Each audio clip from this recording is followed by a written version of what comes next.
Good morning students. BEd second year के paper guidance and counselling के अंतर्गत अब तक हम लोगों ने व्यावसायिक निर्देशन और शैक्षिक निर्देशन आदि के बारे में अध्ययन कर लिया। आज हम पढ़ेंगे व्यक्तिगत निर्देशन। ये व्यक्तिगत निर्देशन जो है वो अपने आप में बहुत अधिक महत्वपूर्ण है। अगर हम गाइडेंस की बात करते हैं तो इसमें पर्सनल गाइडेंस भी बच्चों के लिए बहुत ज़रूरी होता है या बहुत आवश्यक होता है, क्योंकि कई बार ऐसा होता है कि बहुत सारी चीज़ें होती हैं जो कि बालक व्यक्तिगत रूप से उसकी पर्सनल अपनी प्रॉब्लम्स होती हैं, व्यक्तिगत समस्याएं होती हैं, जिनके बारे में वो ना तो किसी से कहना चाहता है ना कह पाता है और कई बार वो समझ भी नहीं पाता। तो ऐसे में वो किस तरह से वो अपने आप को आगे कैसे बढ़ाए, इसके लिए बहुत ज़रूरी होता है कि व्यक्तिगत निर्देशन बालक को प्रदान किया जाए। तो व्यक्तिगत निर्देशन के प्रत्यय जो है, सबसे पहली चीज जो है वो व्यक्तिगत निर्देशन के प्रत्यय के बारे में हम बात करेंगे कि व्यक्तिगत निर्देशन मूल रूप में है क्या और ये इसकी क्या मतलब विचारधारा है। तो सबसे पहला है समस्या समाधान है तो अंतर्दृष्टि का निर्माण करना।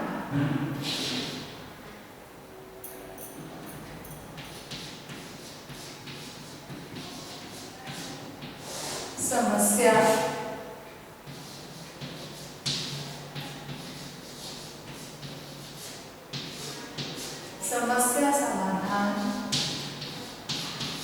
है तो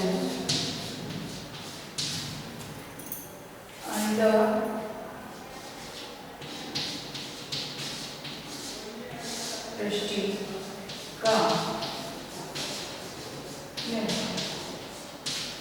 यानी कि सबसे पहली चीज जो इसके अंदर है, इसके प्रत्यय में, वो सबसे पहली बात क्या आती है कि समस्या समाधान के लिए एक बालक में स्वयं की अंतर्दृष्टि का विकास करना, यानी कि किसी भी प्रॉब्लम के सॉल्व करने के लिए सेल्फ किस तरह से वो अपने आप को मोटिवेट कर सकता है, किस तरह से वो अपने आप अंदर स्वयं की पर्सनली अपनी समस्याओं को खुद कैसे पहचान सकता है, इस चीज की, इस बात की जो है उसकी अंतर्दृष्टि का विकास करना, उसकी अपनी क्षमताओं का विकास करना। फिर समस्या के प्रति धारणा,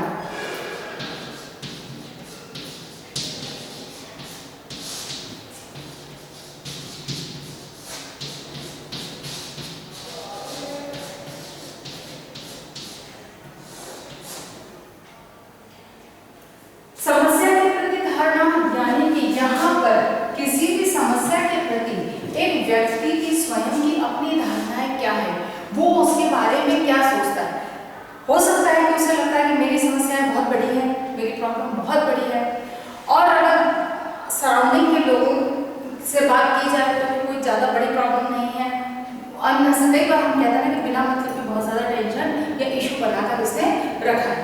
तो इसका मतलब क्या हुआ कि जो समस्या है उसके पीछे एक व्यक्ति की अपनी धारणाएं क्या है, वो क्या सोचता है, उसके विचार क्या होते हैं, उसका उसके प्रति जो प्रतिक्रिया या रिएक्शन है वो किस तरह का है, कि वह उसकी वो समस्या को किस स्तर पर देखता है, यानी कि उसकी अपने व्यू उसको लेकर क्या है।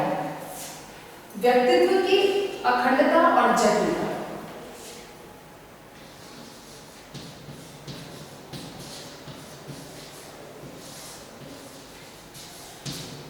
व्यक्तित्व की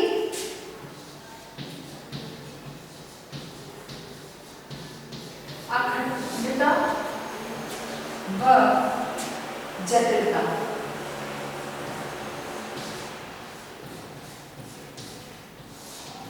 व्यक्तित्व की अखंडता और जटिलता, क्योंकि हर व्यक्ति का व्यक्तित्व जो है वो अखंड होता है, उसे अलग अलग भागों में नहीं बांट सकते।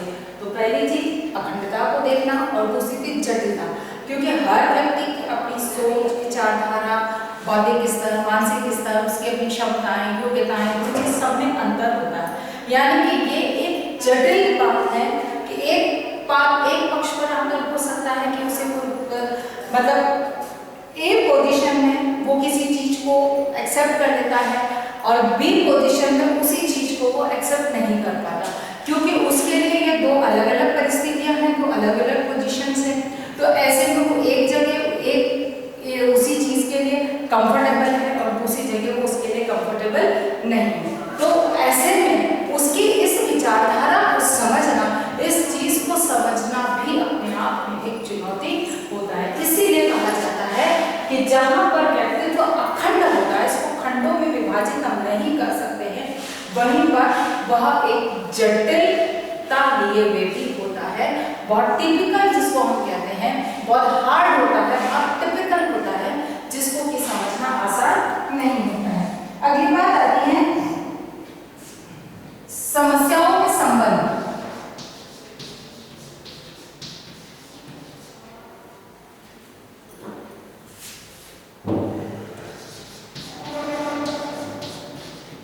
समस्याओं में संबंध,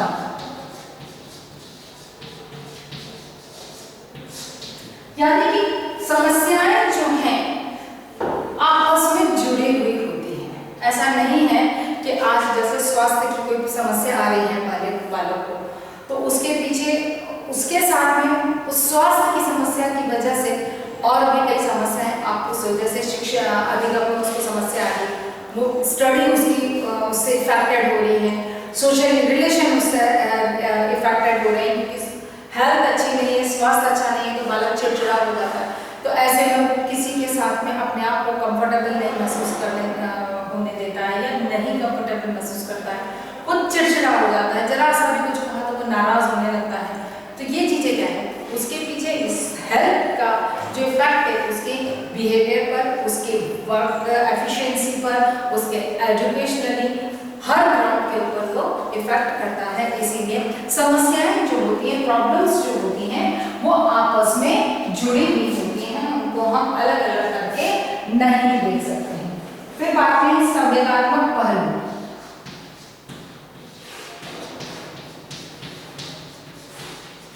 संवेगात्मक पहलू का प्रभाव,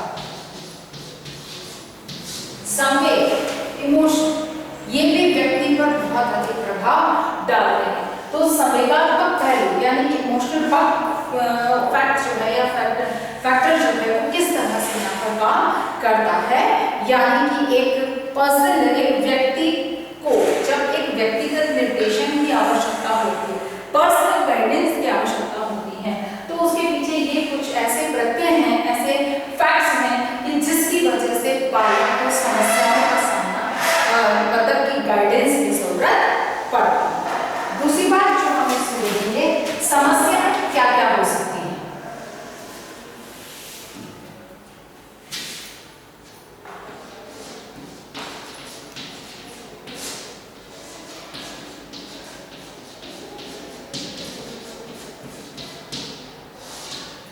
अब बात आती है बालक की अपनी समस्याएं क्या क्या हो सकती, बालक कह लो या एक व्यक्ति को कह लो जिसकी व्यक्तिगत निर्देशन, पर्सनल गाइडेंस की जब जरूरत होती है, तो उसको कौन कौन सी प्रॉब्लम्स या समस्याओं का सामना करना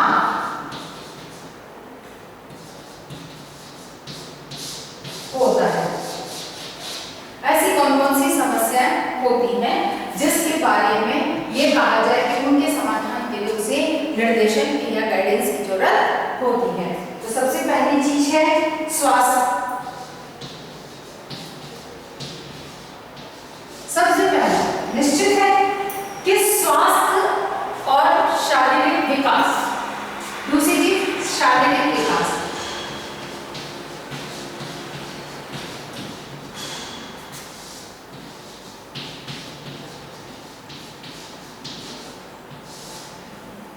समस्याएं जो होती हैं वो स्वास्थ्य संबंधी होती हैं, कि हेल्थ इश्यू होते हैं, उसकी या तो कोई एक कहा जाए कि जन्म के समय कोई समस्या रही जिसकी वजह से कोई एक साइड इफेक्ट है, जिसको कहें कि एक उसकी वजह से कोई समस्या निरंतर रूप से चल रही है, तो वो हेल्थ इश्यू होता है।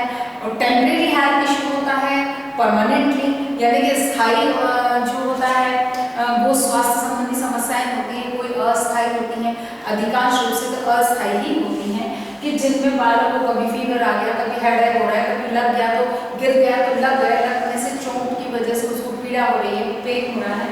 तो ये है कि शारीरिक विकास कि एक बालक की ग्रोथ जो फिजिकली ग्रोथ जो है वो भी बालक के लिए प्रॉब्लम्स क्रिएट करती है। कई बार होता है कि बालक जरूर से कहना चाहिए औसत एवरेज जो रेशियो है उससे या तो वो ज़्यादा लंबा हो जाना या फैटी हो जाना, या एवरेज जो ग्रोथ है उससे उसका कम रह जाना भी उसके लिए एक प्रॉब्लमेटिक कंडीशन को क्रिएट करता है, समस्या उत्पन्न करने की स्थिति होती है। अगली बात जो आती है वो आती है संवेगात्मक व्यवहार।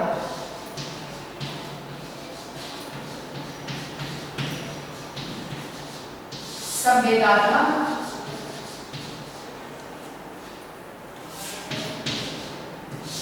व्यवहार, संवेगात्मक इमोशनल बिहेवियर भी यहाँ पर समस्याएं उत्पन्न करता है। बहुत सारी परिस्थितियों में कई बार होता है ऐसी जो सिचुएशंस आती हैं उसमें बच्चा एडजस्ट नहीं कर पाता, उनसे समायोजन नहीं कर पाता, उसकी वजह से बालक का ये कहा जाए कि एक संवेगात्मक रूप से वो अस्थिर व्यवहार करने लगता है, या जैसे बहुत तेज गुस्सा आना, उसको बार बार पे गुस्सा आना, चिड़चिड़ा हो जाना, लोगों को कुछ भी कह देना या डर लगना, भयभीत होना, ये सब क्या है संवेग। और जब बालक और इन पर नियंत्रण पाना बहुत अनिवार्य होता है, और इसके लिए बचपन से ही बालक को ट्रेनिंग दी जाती है। इसीलिए जो समस्याएं उत्पन्न होती हैं वो एक तो संवेगात्मक नियंत्रण की होती है, इमोशनल कंट्रोल की होती है, इमोशंस को कैसे इसको कंट्रोल कर सके, और दूसरी संवेगात्मक विकास की जो है उसके नकारात्मक जो नेगेटिव फैक्टर्स हैं उनको पॉजिटिविटी की तरफ कैसे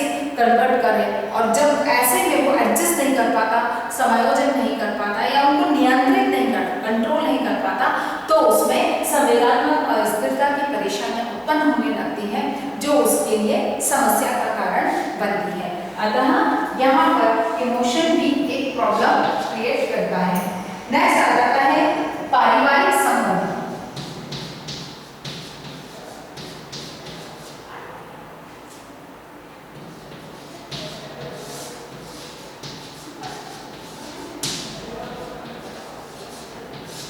पारिवारिक संबंध भी कई बार होता है, कुछ लोग अधिकांश ये कहा जाएगा कि मधुर संबंध होते हैं, लेकिन कई बार होता है कि परिवार के संबंध मधुर नहीं होते हैं, लोगों के आपस में मेल जोल नहीं होता है, तो उसकी वजह से या यूँ कहा जाए कि आपस में किन्हीं बात को लेके जो है मनमुटाव होता है, जिसकी वजह से एक तनाव की स्थिति उत्पन्न होती है। तो ऐसे में ये कहा जाए कि पारिवारिक संबंध भी जो है वो बालक के लिए समस्या खड़ी करते हैं, या समस्या मतलब जो कहा जाए कि समस्याएं जो होती है उनमें पारिवारिक संबंध की भी समस्या बालक को फेस करनी होती है, क्योंकि फैमिली रिलेशनशिप का बहुत कहना चाहिए कि बहुत प्रगाढ़ होना, या यूँ कहा जाए कि बहुत अच्छे रिलेशंस का होना बहुत जरूरी है, बहुत मजबूत या ये कहा जाए प्रगाढ़ संबंधों का होना बहुत जरूरी है। इसीलिए जब इन तरह के संबंधों में किसी प्रकार की कहना चाहिए कि दरार आती है, तनाव उत्पन्न होता है, तो निश्चित है इन संबंधों के बीच में दरारें आने लगती है। यानी कि पारिवारिक संबंधों का भी मजबूत होना, स्ट्रॉन्ग होना बहुत जरूरी है, और जब ये नहीं होता है तो वो बहुत सारी समस्याओं को लेकर आता है। नेक्स्ट आ जाता है यौन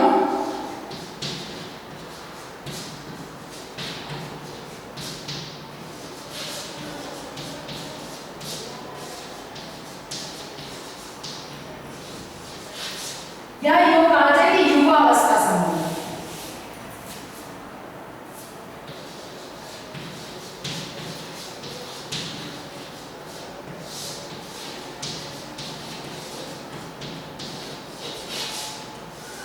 बहुत सारी ऐसी समस्याएं होती हैं जो युवा अवस्था, किशोरावस्था से उत्पन्न होती हैं, प्रारंभ होती हैं, और वो युवा अवस्था तक कंटिन्यू यानी कि किशोरावस्था और युवावस्था के बीच जो ये कहा जाए कि एक किशोरत्व को लेकर और एक युवावस्था के संबंधों को लेकर जो समस्याएं होती हैं या उनमें जब समायोजन नहीं हो पाता है तो वो समस्याएं उत्पन्न होती हैं। यानी कि जब भी अपनी एज के साथ में बच्चा एडजस्ट नहीं कर पाता है सराउंडिंग के साथ, लोगों के साथ, जो हमारी उस समय की विचारधाराएं हैं, जब उनके साथ वो एडजस्ट नहीं कर पाता, समायोजन नहीं कर पाता, तब उसमें बहुत सारी समस्याओं का सामना उसे करना पड़ता है। इसीलिए युवावस्था में, किशोरावस्था में, जैसे बच्चों की किशोरावस्था का जब उसमें विकास हो रहा होता है तो उस समय शारीरिक परिवर्तन बहुत तीव्र गति से होते हैं और उसमें वो उसका समायोजित होना बहुत जरूरी है। उस समय वो समायोजित नहीं कर पाता है तो निश्चित है कि उसमें तनाव उत्पन्न होता है।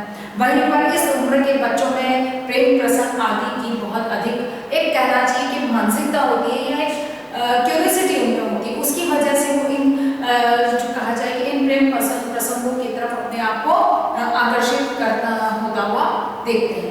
और ऐसे में अगर वो एडजस्ट कर लेते हैं तो ठीक है, और नहीं कर पाते हैं तो निश्चित है कि उनके साथ में एक समस्याओं का जो अंबार खड़ा होना प्रारंभ हो जाता है। अगली बात यहाँ पर आती है, वो आती है धार्मिक या हम परंपरा।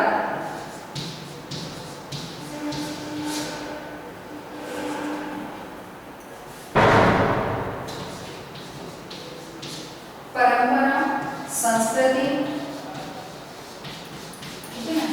परंपरा और संस्कृति के साथ भी जब बालक नहीं अपने आप को एडजस्ट कर पाता है तब भी समस्याओं का सामना करना पड़ता है।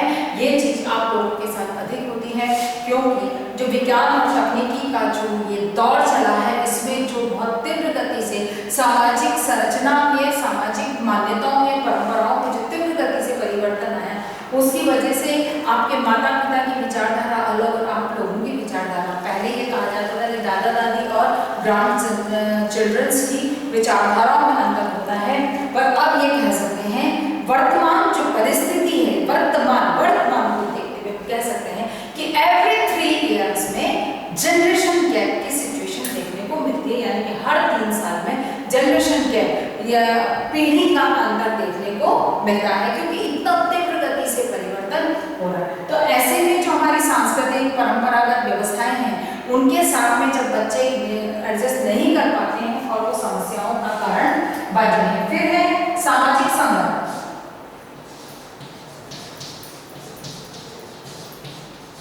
सामाजिक संबंध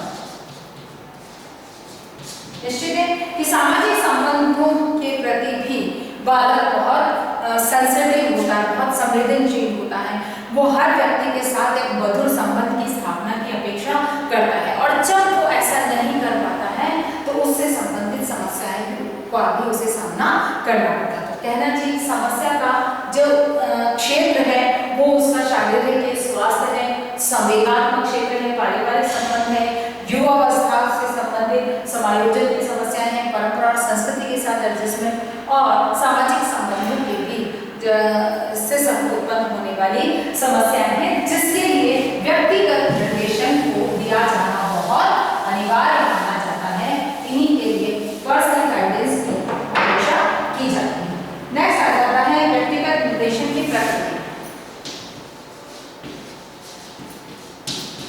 इसकी प्रकृति क्या है?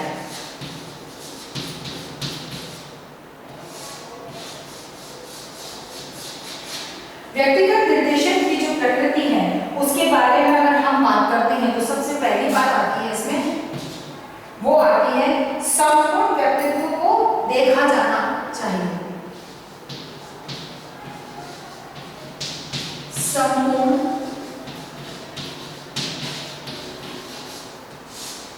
व्यक्तित्व को देखना, ठीक है ना। इसकी सबसे पहली प्रकृति है कि संपूर्ण व्यक्तित्व को देखा जाना चाहिए। ऐसा नहीं कि कोई समस्या हो उसकी केवल एडजस्टमेंट को लेकर और सारा ध्यान हमें एडजस्टमेंट पर ही डाल दें, लेकिन उसके सराउंडिंग की जितनी भी प्रॉब्लम्स हैं यानी कि उसकी पर्सनैलिटी से जुड़े जितने भी पॉइंट्स हैं, जितने भी विशेषताएं हैं, उसकी व्यक्तित्व की जोड़ी जितने भी बिंदु हैं, सब पर बहुत गहराई से विचार करना चाहिए क्योंकि हम बिना अधूर उस पर ध्यान देकर और अगर हम किसी प्रकार की पर्सनल गाइडेंस दे देते हैं या उसको व्यक्तिगत रूप से निर्देशन देते हैं तो हो सकता है वो सफल न हो पाए या बालक की समस्या का समाधान करने में असफल हो। अगली बात इसमें आगे है वातावरण से संबंध को देखना। वातावरण, जब हम बात करते हैं कि जब बालक को हम गाइडेंस देना चाहते हैं तो हमें ये भी पता होना चाहिए कि बालक के आसपास का वातावरण कैसा है, क्योंकि हमने कहा कि बालक में किसी की मजाक उड़ाने की प्रवृत्ति है, किसी के साथ बहुत जोर से बात करने की आदत है, तो उसके आसपास की सराउंडिंग को देखना बहुत जरूरी है कि उसके आसपास ऐसे कौन से लोग हैं या किस तरह के लोग रहते हैं या उसके आसपास का वातावरण कैसा है, कि वहां पर अगर बहुत शांत और हंसमुख वातावरण है तो बच्चा भी वैसे ही बिहेव करेगा, और यदि वहां पर लड़ाई झगड़ा मारपीट है तो बच्चे बचपन से चूंकि वो उस चीज को देखता चला आ रहा है तो वो चीजें उसके व्यक्तित्व में आनी प्रारंभ हो जाती है। इसीलिए जब हम व्यक्तिगत निर्देशन की जो बात करते हैं उसमें इस बात को ध्यान में रखा जाता है या उसकी प्रकृति होती है कि वो वातावरण को सबसे पहले कंसंट्रेट करती है कि वातावरण बालक का कैसा है। अगली बात इसमें है व्यक्ति की विभिन्न समस्याओं में अंतर संबंध।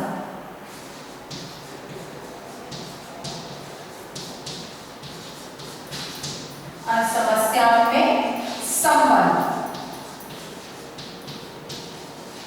व्यक्ति की समस्याओं में संबंध, क्योंकि अभी भी हमने देखा था कि समस्याएं क्या क्या होती हैं, तो उनमें एक समस्या से दूसरी समस्या जुड़ी हुई होती है, तो इसकी प्रकृति में इसके नेचर में इस बात को जो होता है वो समस्याओं में अंतर संबंध को पहले देखा जाता है, क्योंकि एक समस्या स्वतंत्र रूप से नहीं आती है, वो अपने साथ और भी कई समस्याओं को लेकर आती है। अगली बात आती है इसमें संवेदनात्मक पक्ष।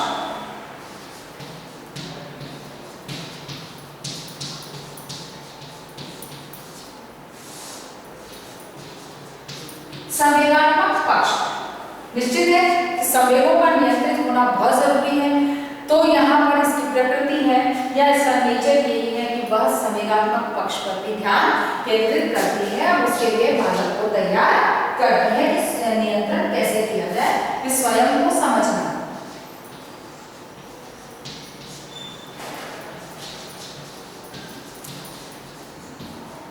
बालक के लिए बहुत जरूरी है कि वो अपने आप को समझे, क्योंकि बिना खुद को समझे अगर वो कोई कार्य करता है तो अब वह असफलता उसके लिए सामने खड़ी होती है।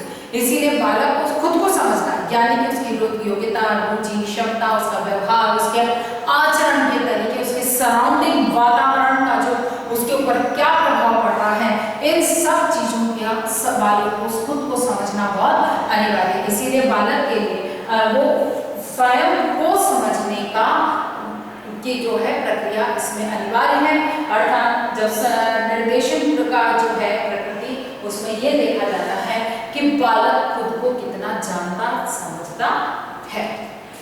अगली बात हम करेंगे निर्देशन के उद्देश्य। व्यक्तिगत निर्देशन के उद्देश्य।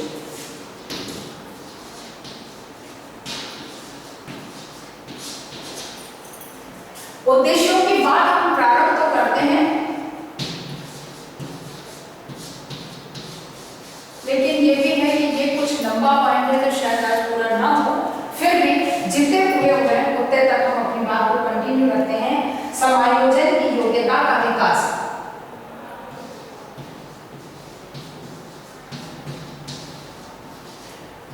समायोजन की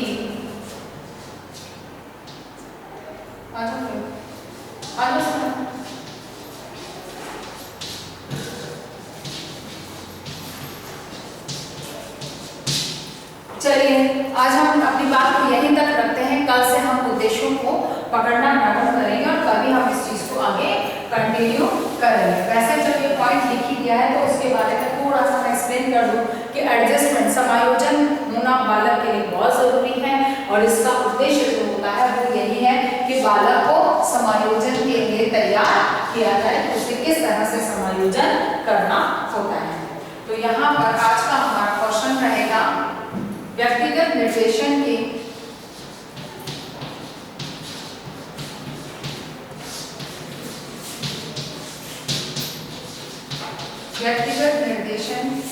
के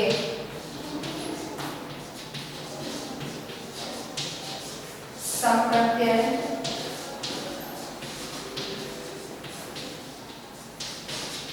समस्या और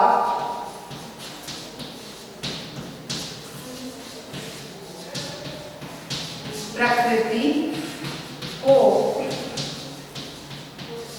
स्पष्ट कीजिए। ठीक है, आज हमारा ये प्रश्न है कि व्यक्तिगत निर्देशन के संप्रत्यय समस्याओं और प्रकृति को स्पष्ट कीजिए। अपनी बात को समाप्त करने से पहले कोविड-19 की इस महामारी के दौर में अपने आप को सुरक्षित रखें। बहुत अधिक आवश्यकता होती है तभी घर से निकलिए, घर से बाहर निकलते हैं तो मुंह पर मास्क लगाइए, सोशल डिस्टेंसिंग का पालन कीजिए और अपने हाथों को सैनिटाइज करते रहिए। स्वस्थ रहें, सुरक्षित रहें। धन्यवाद।